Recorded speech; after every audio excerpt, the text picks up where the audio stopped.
Bonjour à tous, bonjour à toutes. Nous sommes le jeudi 4 avril 2024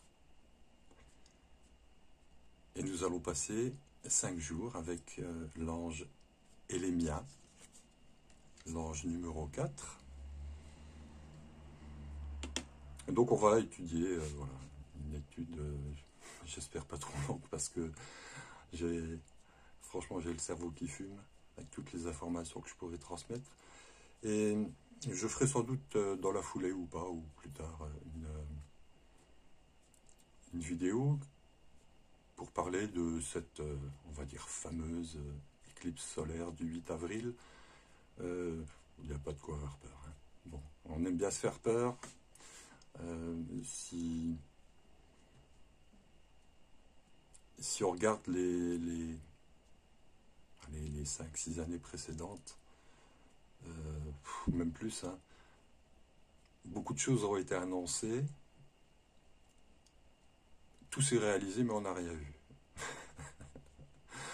Donc voilà, il n'y a pas de quoi avoir peur, hein, ça va continuer et on est là encore pour un bon bout de temps, ne vous inquiétez pas.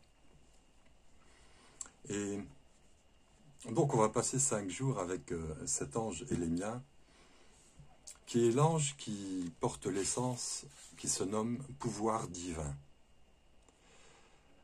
Le pouvoir divin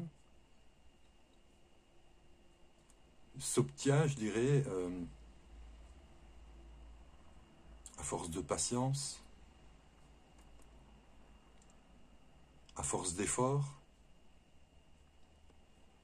et quoi qu'on en dise, on peut très bien ne rien faire. Cela dit, chacun a son rôle, et il y a surtout à ne discriminer personne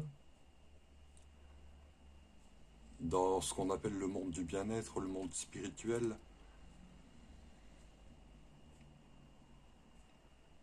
Il y a différentes façons de s'activer.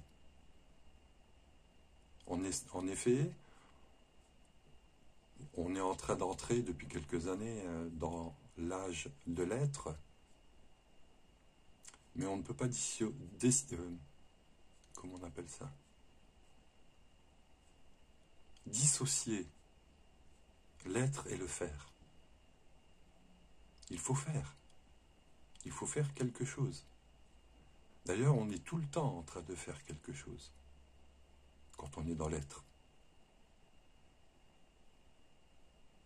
Et notre être, parce que tout est toujours évolutif, nous pousse à faire, c'est-à-dire à matérialiser, matériaux, à réaliser dans la matière. Après voilà, moi je vous exprime ma façon de voir les choses, elle est peut-être fausse, hein, mais ce sont des sujets de réflexion que je propose. J'ai des certitudes, mais bon, ce sont les miennes uniquement. Au moment où je suis aspiré, c'est sans doute beaucoup plus juste qu'au moment où je vais l'exprimer. Et je vous avoue que c'est extrêmement compliqué de parler des anges comme je le fais ou autrement. Parce que le monde divin, c'est le monde de l'image, et après, on a des exemples depuis des millions d'années, c'est l'interprétation qui est difficile. Et l'interprétation doit être simple, c'est tout l'inverse de ce que je suis. Mais bon, je le fais pour... c'est pas de l'ego, hein, je le fais pour vous, pour tout le monde, pour essayer d'inspirer les gens à se tourner vers les anges, parce que moi, ils m'ont transformé. Donc, s'ils peuvent vous transformer aussi, c'est cool. Donc, on est 5 jours, justement, pour se transformer avec, que je vois bien, voilà, avec l'ange Elémia, voici sa carte. Donc, on est bien dans le taureau, c'est un degré qui va de 15 à 19 du taureau. Donc, 15 à 16, c'est un degré du soleil, c'est-à-dire une prise de conscience. Le deuxième jour, ce sera un degré 16 à 17, c'est un degré de Vénus, c'est la beauté, les dons, le début, tout début de la manifestation de ce pouvoir divin en nous, à travers de nos actes, hein, puisqu'on peut très bien voir que la main divine touche, pointe vers la matière élevée, qui touche la matière, la terre, dans ce qu'elle a de plus beau, de plus paisible. Et on peut voir le reflet du soleil sur l'eau, sur nos émotions. Donc, il y a beaucoup de choses à apprendre de cet ange élémien. Et donc, Dieu nous tend la main. Et il nous pointe du doigt. Il pointe du doigt quoi? Le sommet de notre tête. Cette pyramide, c'est le pyramidion au-dessus de notre tête. Et notre corps, c'est la terre. Donc, on va recevoir, bien sûr si on le demande, parce qu'il faut demander pour recevoir, une part de pouvoir divin. Et comme tout existe dans les deux sens, hein, sur Terre, hein,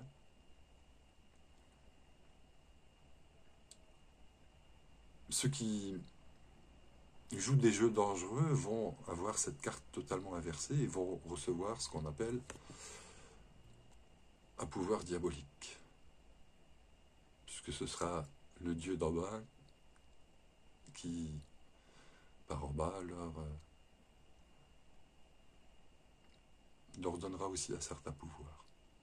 Donc il y a un équilibre toujours à trouver dans les choses. Donc dans toutes les informations qu'on reçoit sur le 8 avril, il y a un équilibre à retrouver. Et ça, donc j'en parlerai tout à l'heure. Je vais vous lire quelque chose que j'ai écrit sur cet ange, que vous allez retrouver sur mon blog. Et honnêtement, je suis épaté par ce que j'ai écrit, parce que j'ai vraiment pas l'impression que c'est moi qui l'ai écrit. Donc, on peut faire des choses quand on est en état, pas de transe, mais de communication. Donc, cet ange-là, c'est un sous-sentier, puisqu'il n'y a pas de sentier direct de Neptune à Mars. C'est un sous-sentier, mais bon, voilà, ça on ne va pas rentrer là-dedans. Donc, les essences de Lémia, c'est Keter Neptune, la volonté divine. La volonté divine, pas le pouvoir divin.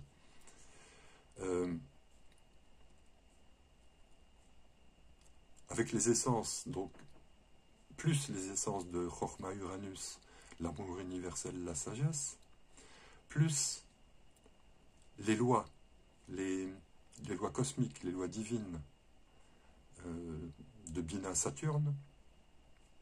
Et les miens, donc, représentent le pouvoir de Jupiter et la puissance de Geburah Mars.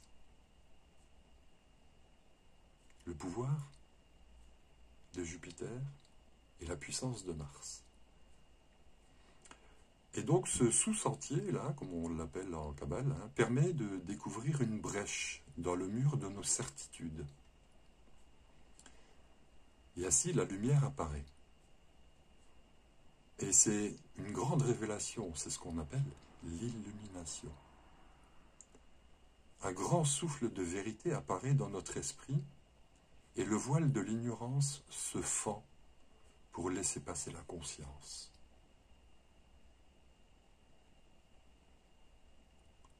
L'intelligence divine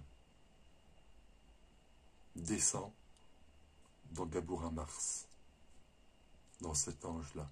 Et le choc peut être renversant. Et nous avons alors besoin d'un retour en nous-mêmes, comme un fœtus qui se développe dans l'intimité, en secret. La tête et le cœur disponibles, libérant nos vieux schémas de fonctionnement, nos peurs existentielles.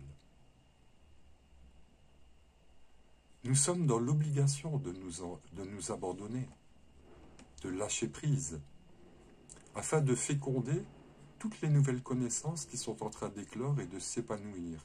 Nos vieilles habitudes obsolètes disparaissent en fumée et aidées par toutes nos expériences passées, nous nous remettons sur de nouvelles bases et faisons place au renouveau. Nous sommes des êtres transformés, prêts à vivre de toutes nouvelles expériences enrichissantes. Et ça, c'est tout au long de ces 5 jours, chacun à son niveau, etc., selon ce qu'il est intérieurement, ce qu'il est caché aussi à l'intérieur, puisque Elémia, c'est Dieu caché. Donc il va y avoir des révélations. On parle de Mars, dans ce texte-là, je parle de Mars, de la Lune. Tout est très bien combiné dans ce que les anges enseignent. Je trouve ça fabuleux, comment ça correspond à ce qui se passe actuellement dans notre ciel physique. Et donc, on va voir une chose et son inverse. On voit toujours là, une chose et son inverse sur Terre. Donc s'il y a le pouvoir divin, il y a le pouvoir démoniaque. D'accord ? Il ne faut pas avoir peur de ça.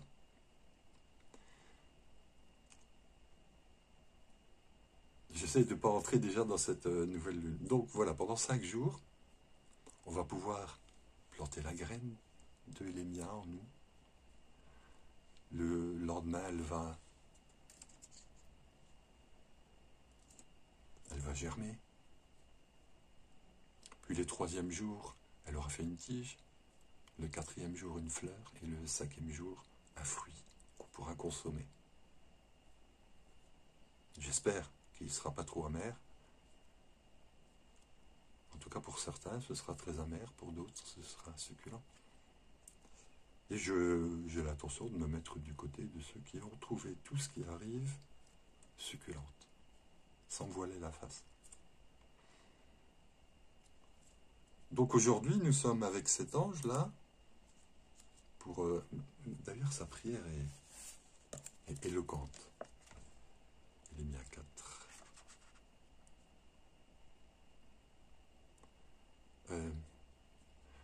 Élémia, je disais, c'est Dieu caché. À la fin de la semaine, la lune va cacher le soleil.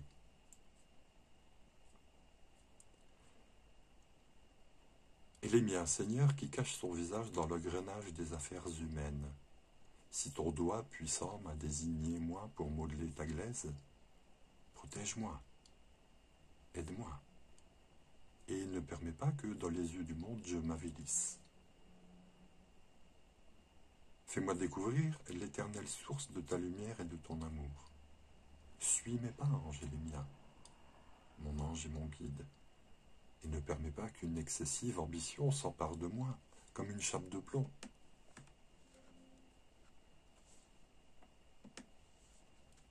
Lorsque je saurai, lorsque je comprendrai, lorsque ta face occulte me sera révélée, mon amour grand, immense, comme une flèche, s'envolera vers lui, vers elle, vers tous, vers toi. Il y a beaucoup de choses à comprendre dans cette prière-là. C'est extraordinaire. Donc aujourd'hui, nous sommes avec, donc dans le premier jour de régence de l'ange Élémia, l'ange numéro 4. Et donc l'ange du jour, aujourd'hui, c'est Hekamia, ou Hakamia. Hakamia, c'est l'ange de la loyauté. Loyauté envers qui? Envers la reine, sa lune intérieure. Si le roi est le soleil, la reine c'est la lune.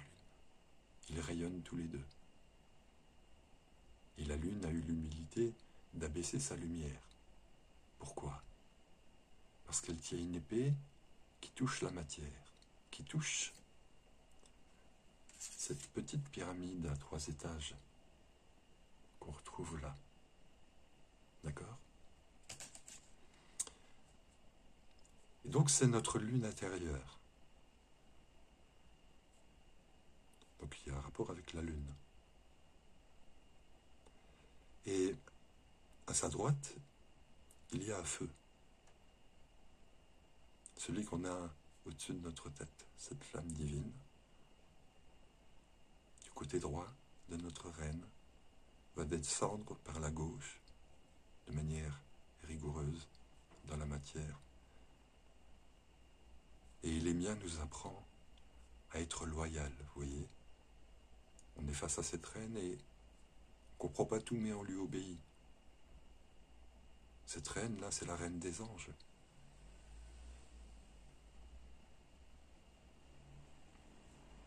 Et elle nous demande d'être loyal.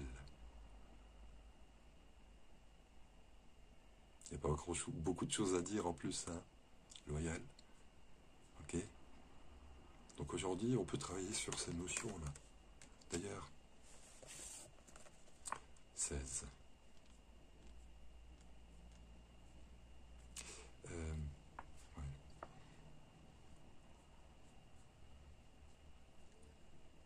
Ah oui. Oui, ce qu'on peut dire aujourd'hui à Elémia, c'est à Camien et Camien. Et Camien, puisque tu m'as désigné pour édifier le nouvel univers, pour signaler aux humains leur au-delà, je te demande d'encourager mon action. Écoutez bien, ange Seigneur et Camien, suis mes pas, prends de l'intérêt pour moi. Car si je me trompe, les gens diront, pourquoi Dieu a donné richesse et pouvoir à celui-là?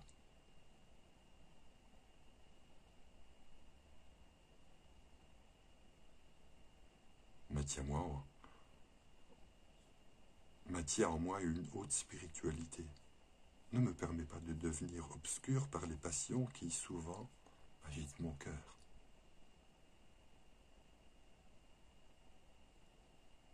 Donne-moi ta main.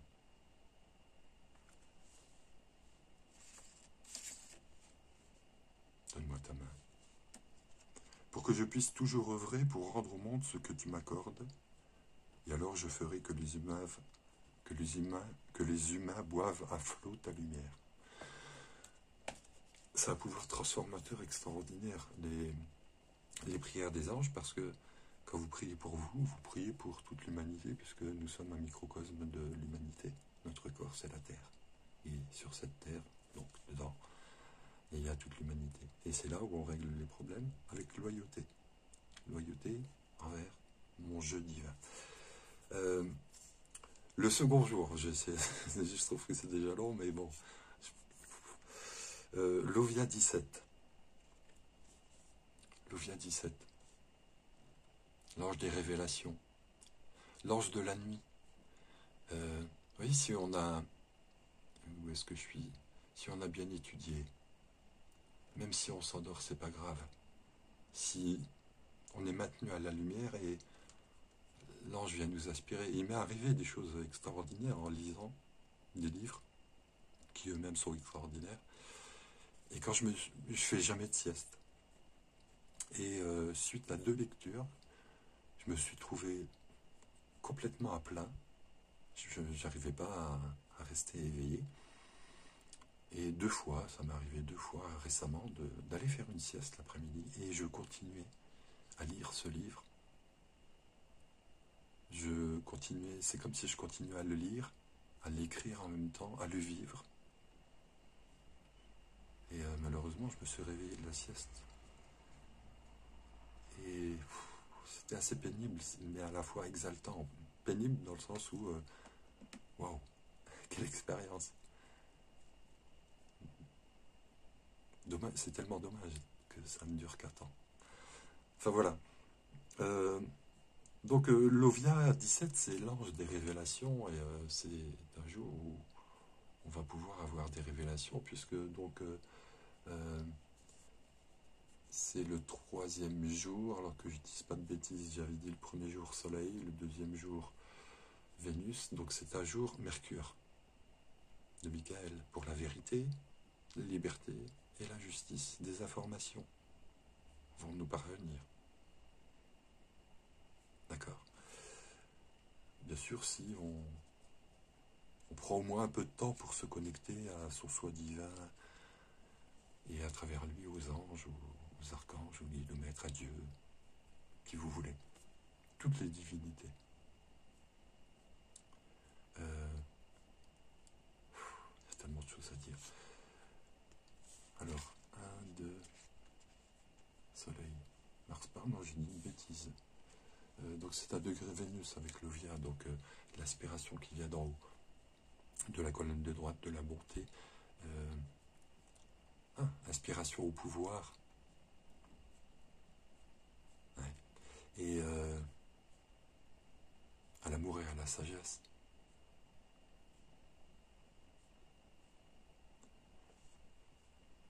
Dans nos rêveries, quand elles sont illuminées, les anges les prennent en main et nous aident à les réaliser. Voilà l'Ovia 17, un degré de Vénus, avec beauté dans l'image. Le jour de Mercure, pardon, là, donc ce sera Caliel. Caliel. Caliel, c'est 18, 8 et 8, 16, 17, 18, c'est Saturne. Saturne. C'est la justice divine. La justice divine, c'est la justice de Neptune, Keter, Métatron, Raziel et Saturne, Safkiel, le père, la mère, le fils. Vous voyez les couleurs, la blancheur, l'argenté et le jaune, la royauté. Et nous voici face à Caliel, qui est le représentant des trois divinités à ce moment-là. Et vous voyez, on va demander quelque chose, la main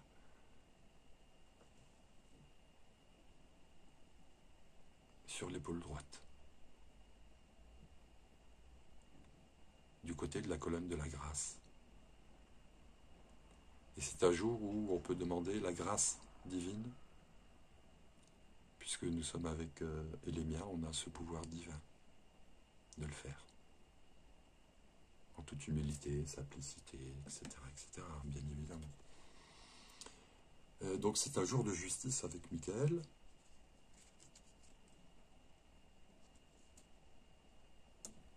Le jour Gabriel, le 4e jour, avec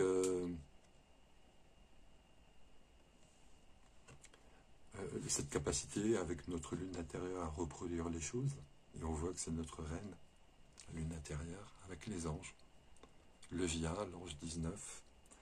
Et cet ange-là, c'est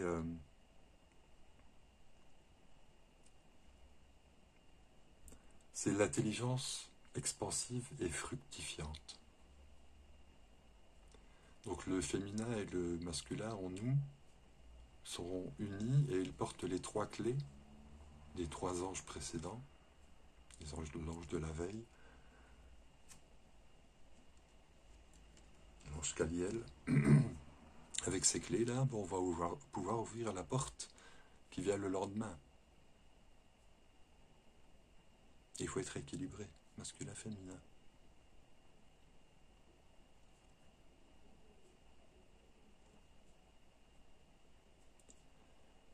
Et avec cet ange-là,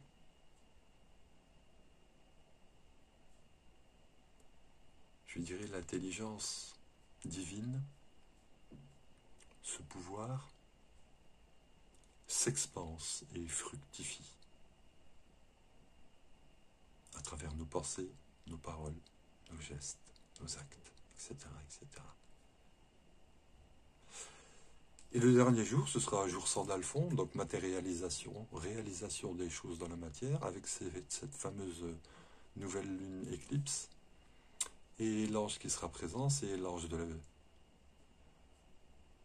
Alors, Palia, cet ange-là, c'est... Ces quatre personnages-là, ce sont nos 4 mois. Le plus vieux, c'est le mois spirituel. C'est le premier à être apparu. Celui-ci, cet homme-là, barbu, là, ici, là, c'est notre moi émotionnel, qui lui est un peu plus jeune que notre moi spirituel, puisque plus récent. Cet être-là, c'est notre moi mental, qui lui est plus jeune que le moi spirituel et plus jeune que le moi émotionnel, donc moins bien formé, On a plein d'explications, hein. Et le quatrième personnage, là, qui se cache un peu, qui est habillé en rouge, c'est notre moi terrestre, qui lui est très jeune. Lui, voilà, c'est un ado, il fait n'importe quoi. D'accord? Et qui vient s'adresser à nos 4 mois, ce jour-là. Eh bien, il y a une figure féminine, auréolée, la lune, et il y a un personnage à côté,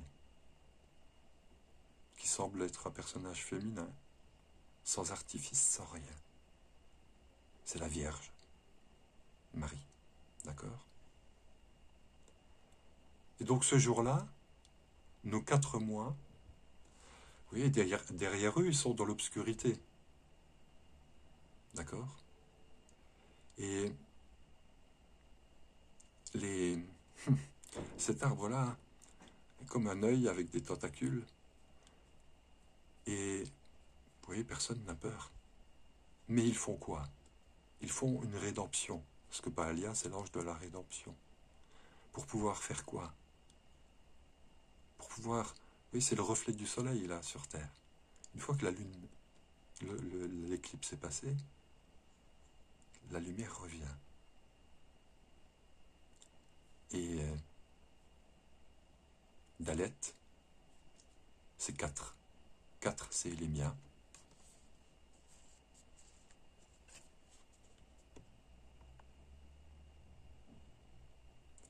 Et 4, dans les lettres hébraïques, c'est Dalet. Et Dalet, c'est la porte. Et selon qu'on soit gonflé d'orgueil ou plein d'humilité, je pense que le passage de cette porte peut être différent. Gonflé d'orgueil, ça va être un peu étroit et très humble, en se disant, peu importe ce qui se passe, je continue à faire ce que j'ai à faire. Ça sera peut-être plus simple. Bon, arrêtez de vous inquiéter, je vais faire une pause, travailler encore sur cette... recevoir des informations sur cette nouvelle lune éclipse là, qui arrive dans le dernier jour, avec une matérialisation, avec son alpha, etc., etc., sans peur. Allez, à très bientôt, je vous remercie de votre écoute et je vous dis à très, très, très, très, très bientôt. Au revoir.